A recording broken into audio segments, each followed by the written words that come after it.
love. Kasi tayong lahat, diba, we're hopeless romantics, so why not?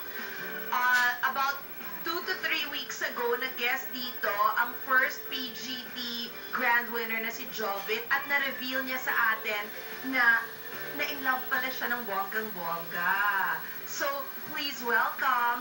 After his revelation, kailangan mapag-usapan natin ng mahaba na Jovit Valdivinos in the house! The lover boy! Kaya pala gumagwapo ka talaga, morning. At nandito, umamin last week na sila.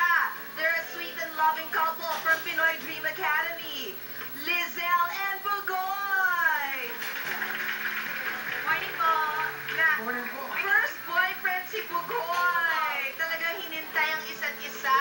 At si Bugoy, my God, ito talaga, pinagdadasal ko na makakilala ko ng Bugoy. Kasi pag bumabiyahe siya, ang